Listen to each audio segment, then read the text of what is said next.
तो आप सब कैसे हैं? आप आसानी से बायोलॉजी पढ़ें, इसके लिए मैं कुछ बेसिक जानकारी लेकर आया हूं। बहुत से ऐसे बच्चे होते हैं जो फिजिक्स केमिस्ट्री पढ़ते हैं, बायोलॉजी पे उतना ध्यान नहीं कर पाते शुरू से 9th-10th में। यहाँ पे आप देखिएगा, जितने भी हम बेसिक जानकारी में जहां तक हम समझ पा रहे हैं वहां तक आपके सामने रखेंगे। जीव विज्ञान क्या होता है सबसे पहले ये जानेंगे।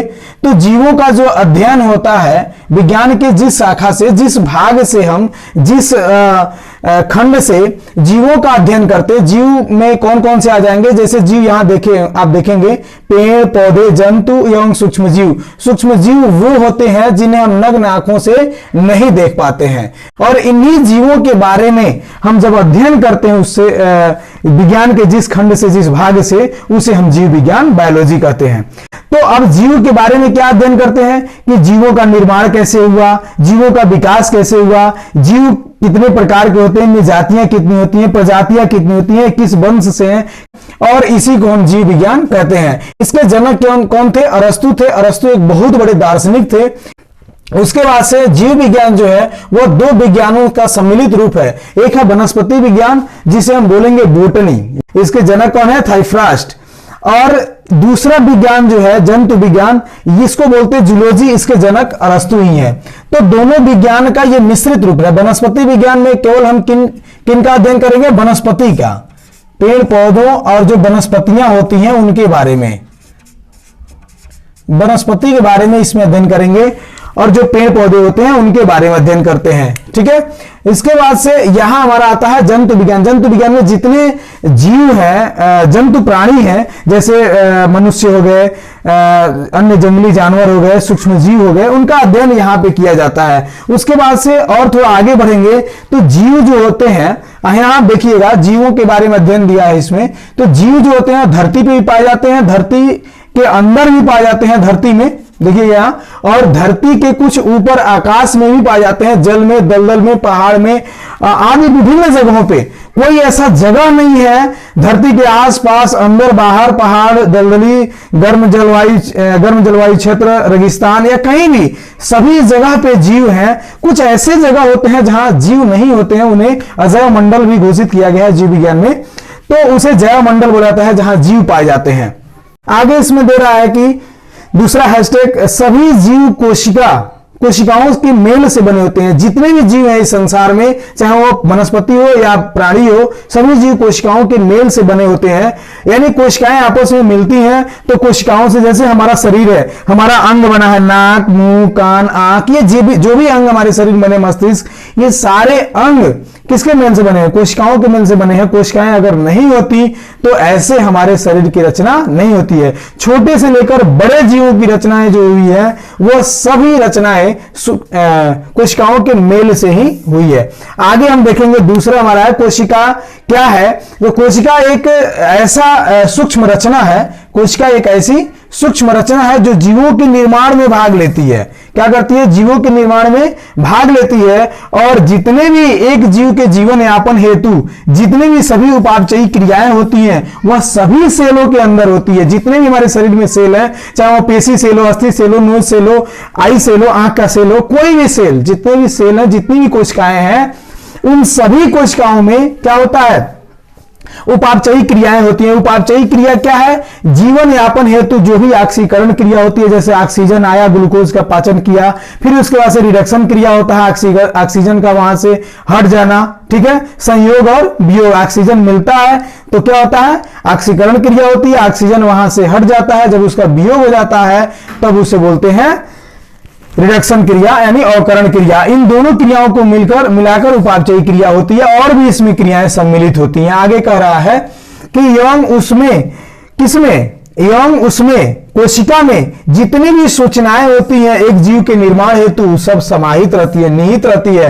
यानी एक जीव के निर्माण के लिए जो भी मटेरियल चाहिए कि यह जीव कैसा होगा, जैसे हम मानव है, गोरे होंगे कि काले होंगे, हमारा बाल कैसा होगा, भूरा होगा कि कैसा होगा, आंख का रंग कैसा होगा, नाक कैसा होगा, नाक ये वाला होगा, नुकीला वाला कि ऐसे वाला होगा, या मोटा जो आगे मोटा रहता है, या कोई भी चीज जो भी हमारी आकार होती है एक जीव के लिए, वो सारी सूचना किसमें रहती है? एक सेल में मौजूद रहती है, एक कोशिका में। एक कोशिका में वो सारी सूचनाएं मौजूद रहती हैं। आगे इसमें अगला हैशटैग देखिएगा, इसके बाद से कोशिका आगे जब बढ़ा गया हम देखेंगे तो कोशिका का भाई खोज किसने किया? जीव तो पहले से बन रहे हैं, आप यहां ध्यान देंगे, जीव तो बहुत पहले से बन रहे हैं, लेकिन कोशिका का खोज किया किसने? कोशिका के बारे में किसने सबसे पहले जानकारी दी? इसके बारे में रॉबर्ट हुक नामक वैज्ञानिक ने। किसने? रॉबर्ट हुक नामक वैज्ञानिक ने किस सन में? सन 1665 ईस्वी में सबसे पहले अपने द्वारा निर्मित एक सूक्ष्मदर्शी से कार्क एक निर्जीव पदार्थ होता है, जिसे इसकी पतली काट में, एक पतली छाछ में, काट में उन्होंने जब ध्यान से देखा तो सूक्ष्म कोठरियां नजर आई, सूक्ष्म ब्रैकेट्स नजर आए, होल नजर आए, ऐसे ऐसे देख लीजिए आप, ऐसे ऐसे सूक्ष्म ब्रैकेट्स नजर आए। ये ब्रैकेट्स उनको एक अजीब सा लगा कि भाई ये ब्रैकेट्स होते क्या हैं, ये ब्रैकेट्स इनमें कैसे दिख रहे हैं। उसमें बार बार उन्होंने अवलोकन किया, अवलोकन करके तब उन्होंने क्या किया, उन कोठरियों को नाम दिया सेल, कि भाई ये सेल है। और सेल एक कौन शब्द है? लैटिन शब्द है। आप यहां ध्यान देंगे, सेल एक लैटिन शब्द है जिसका अर्थ होता है छोटा कमरा। जिसका अर्थ क्या होता है? छोटा कमरा। अब यहां पे अगला है, जब इन्होंने ये खोज कर दिया कि भाई सेल जो होते हैं वह सभी, ऐसा ना हो कि सभी जीवों में पाया जाता हो या सभी निर्जीव में या जितनी वस्तुएं दिख रही हैं सब में पाया जाता हो, तो आगे भी प्रयास जारी रहा। उसके बाद से सन 1674 ईस्वी में, 65 के बाद सन 1674 ईस्वी में लीवेनहॉक ने, किसने? लीवेनहॉक ने क्या किया? एक सजीव कोशिका का भी खोज किया। ये तो निर्जीव में देखे थे ना, कौन? रॉबर्ट हुक किसमें देखे थे? निर्जीव में देखे थे, लेकिन किसने? लीवेनहॉक ने सन 1674 ईस्वी में सजीव कोशिका में ये काम किया और देखा कि भाई सजीव कोशिकाएं भी सेल की बनी होती है, सजीव भी जो होते हैं सेल के बने होते हैं, और उसमें भी सेल का खोज इसने किया। किसने किया? लीवेनहॉक ने। 1831 में उसके बाद से रॉबर्ट ब्राउन ने आगे बढ़ाया और कोशिका में केंद्रक खोज डाला। क्या खोज डाला? केंद्रक। भाई केंद्रक क्या होता है? मान लो एक सेल है, ठीक है, सेल ब्रैकेट है, जैसे मान लो ये ब्रैकेट है तो ये एक सेल हो गया, ठीक है, ये एक सेल अपने आप में हो गया। इसी तरह ये एक सेल अपने आप में हो गया। ये बहुत सूक्ष्म होते हैं, इतने सूक्ष्म होते हैं समझ लीजिए कि हमारी नग्न आंखों से ये दिखाई नहीं देते हैं। लेकिन कुछ सेल ऐसे भी होते हैं जो हमारी नग्न आंखों से भी दिखाई देते हैं। जैसे सबसे बड़ा सेल शुतुरमुर्ग का अंडा होता है। क्या बताओ, शुतुरमुर्ग का अंडा दिखाई तो हम लोग को दे देगा। तो सेल ज्यादातर ऐसे होते हैं जो हमारी नग्न आंखों से दिखाई नहीं देते। कुछ ऐसे भी सेल होते हैं जो शुतुरमुर्ग का अंडा है जैसे, ये हमारी आंखों से दिखाई देता है। तो केंद्रक का खोज किसने किया? रॉबर्ट ब्राउन ने केंद्रक खोज किया। केंद्रक क्या है? जितने भी सेल होते हैं उनके मध्य में एक बड़ी सी रचना पाई गई, ठीक है, उसी को क्या बोला गया? केंद्रक बोला गया। उसको क्या बोला गया भाई? केंद्रक बोला गया। यहां ध्यान दीजिए आप, ये केंद्रक है, ठीक है।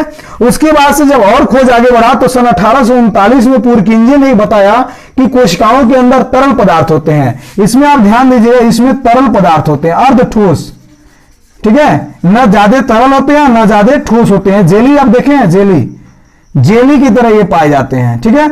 और इसमें भी ये सारे चीज होते हैं, इसमें भी तरल पदार्थ होते हैं। तो ये किसने खोजा? कोशिका तरल का 1839 में पुरकिंजे ने खोजा। फिर 1838 और 39 में दो वैज्ञानिकों ने मिलकर क्या किया? ये स्लाइडन और स्वान ने मिलकर क्या किया? एक कोशिका सिद्धांत पेश कर दिया। और इस सिद्धांत के अनुसार इन्होंने बता दिया कि जितने भी जीव हैं वो सब सेल से बने होते हैं। किससे बने होते हैं? सेल से। और सेल जो होता है सभी जीवों की मूलभूत इकाई होती है। यानी इकाई मतलब कि वह छोटी सूक्ष्म रचना जिसके आपस में मेल से क्या हुई है? एक बड़ी रचना का निर्माण हुई है। जैसे मनुष्य हो गया या हाथी, घोड़ा, जो भी सूक्ष्म जीव है, गाय, ये सब जीवों का निर्माण एक छोटी सूक्ष्म सेल, एक इकाई होती है कोशिका, इसी इकाई से निर्माण हुआ है। जैसे एक घर बनाना हो तो तमाम ईंट जोड़े जाएंगे। ईंट क्या हुई? इस घर की एक इकाई हुई, इकाई है ये ईंट। और इसी इकाई ईंट के मिलने से, बार बार इसके जुड़ने से क्या होती है? एक घर की रचना होती है, उसमें विभिन्न कमरे बनते हैं। आगे जब बढ़ेंगे हम तो देखेंगे 1855 में इस सिद्धांत को, किस सिद्धांत को? स्लाइडन और स्वान के सिद्धांत को क्या किया गया? 1855 में बिरचो द्वारा और आगे इसे बढ़ा दिया गया। और बिरचो ने क्या कर दिया? बिरचो ने यह बात आगे बढ़ाते हुए कहा कि जितने भी सेल होते हैं हमारे शरीर में या किसी भी जीव के शरीर में, वह सभी उनका निर्माण पूर्व सेलों से होता है। किन सेलों से होता है? पूर्व सेलों से। अब यहां पे बात आती है कि जीव का जब निर्माण होता है तो सेल पहली बार कहां से आता है? तो वह सेल जनक से आता है। बिना जनक का कोई किसी भी जीव के या जीव से अगले जीव का निर्माण नहीं होता है। जैसे मानव से जो संतति का शिशु का निर्माण होता है, वह बिना जनक का निर्माण नहीं हो सकता। जनक 100% चाहिए। जनक रहेगा तभी एक नया सेल बनेगा और उसी सेल के बार बार डिवाइड होने से, बार बार बंटने से, विभाजित होने से वो क्या होता है? एक बड़ी रचना बनकर तैयार होता है। फिर उसके बाद से सन 1940 में एम नाल यंग ई रस्का द्वारा इलेक्ट्रॉन सूक्ष्मदर्शी का खोज हो गया। कोशिका में खोज आगे बढ़ी और बहुत से अंगक, बहुत सी जटिल बहुत सी सूक्ष्म रचनाओं को सामने किया गया, प्रस्तुत किया गया और आज हम वो रचनाएं पढ़ते हैं। इलेक्ट्रॉन सूक्ष्मदर्शी एक ऐसा सूक्ष्मदर्शी है जो किसी भी रचना को लाख गुना से भी अधिक बड़ा करके दिखाता है। आगे इसमें आप देखेंगे कोशिकाएं जो होती हैं वो विभिन्न आकार की होती हैं। भाई कोशिकाओं का आकार क्या होता है? विभिन्न होता है, भिन्न भिन्न होता है। जैसे कोशिकाएं यहां देखिएगा, एक पेशी कोशिका है, इसका आकार कैसा है।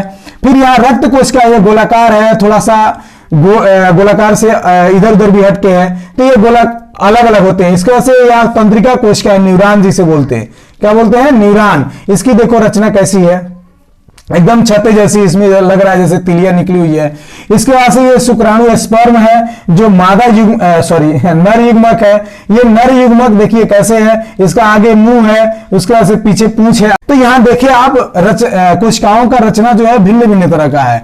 यहाँ ये कोशिका है, ये भी कोशिका, सब कोशिका है, लेकिन सबकी रचना क्या है? भिन्न भिन्न है। तो जैसी कोशिकाओं की रचनाएं भिन्न भिन्न है, उसी तरह इनके कार्य भी भिन्न भिन्न है। आगे आप देखेंगे जीव जो होते हैं एक कोशिक भी हो सकते हैं। एक कोशिक बने ऐसे जीव जिनमें केवल एक ही कोशिका पाया जाता है, और कुछ ऐसे भी जीव होते हैं जो बहुकोशिक भी होते हैं। बहुकोशिक मतलब वे जीव जिनमें एक से अधिक कोशिकाएं पाई जाती हैं। ठीक है, तो एक कोशिक में कौन कौन आ जाएगा? अमीबा, पैरामीशियम, क्लेमाइडोमोनास, जीवाणु कुछ होते हैं, और उसके बाद से आदि का ये है इत्यादि। आप यहां देखेंगे, हम पढ़ाते ऐसे भी इत्यादि है। ठीक है, ETC। तो यहां कुछ कोशिक जीवों के एग्जाम्पल भी आपको दिए गए हैं। अमीबा, पैरामीशियम, क्लेमाइडोमोनास, जीवाणु, ऐसे जीव जिनमें केवल एक कोशिका पाई जाती हो। अब सोच लीजिए उनमें, उन जीवों में वो जीव है और उनमें ना अंग है, ना अंग तंत्र है, कुछ भी नहीं है, ना ऊतक है।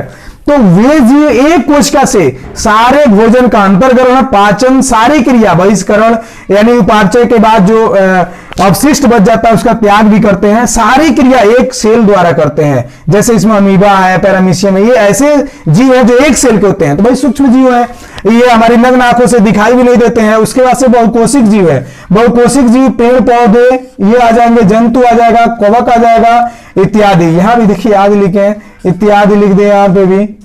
ठीक है, इत्यादि। तो पेड़ पौधे, जंतु मतलब ये जितने भी हमारे आसपास जीव दिखते हैं, जैसे गाय, भैंस, भेड़, बकरी, शेर, बाघ, बिल्ली, ये मानव, सब जंतु हैं। पेड़ पौधे आप जन्मे करते हैं। कवक है, कवक आप देखे होंगे, जैसे मान लीजिए कि कुकुरबीट हो गया, आप देखेंगे छत्ते जैसा हो जाता है, ऐसी रचना हो जाती है इसकी, ऐसी रचना।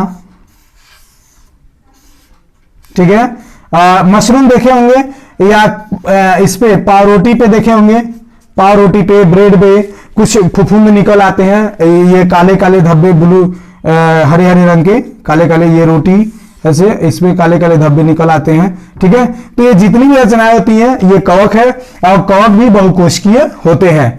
तो आज के लिए इतना ही काफी है। आप इस पे ध्यान देंगे, आप इसको समझेंगे।